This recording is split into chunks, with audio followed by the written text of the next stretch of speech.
রাতের মধ্যে দেশের 20 অঞ্চলে ঝড়ের আভাস। চলুন জেনে নেওয়া যাক বিস্তারিত।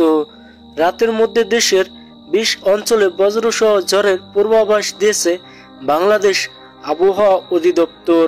বুধবার 8 অক্টোবর রাত 1টা পর্যন্ত দেশের অভ্যন্তরীণ নদীবন্দরের জন্য দেওয়া পূর্বাভাসে এ তথ্য জানায় বাংলাদেশ আবহাওয়া অধিদপ্তর।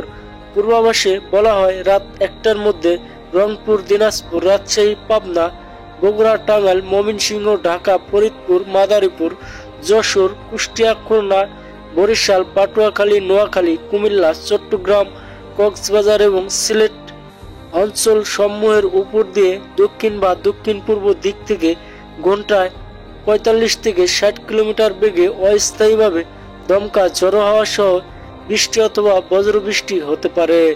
এসব এলাকার নদীবন্দর সমূহকে 1 নম্বর সতর্ক সংকেত দেখাতে বলা হয়েছে। এদিকে সন্ধ্যা 6টা থেকে দেওয়া আবহাওয়া পূর্বাভাসে জানা যায়, ঢাকা, ময়মনসিংহ, খুলনা, বরিশাল, চট্টগ্রাম ও সিলেট বিভাগে কিছু কিছু জায়গায় এবং রাজশাহী ও রংপুর বিভাগের 2-1 জায়গায় অস্থায়ীভাবে দমকা হালকা থেকে মাঝারি ধরনের বৃষ্টি, বজ্রসহ বৃষ্টি হতে পারে।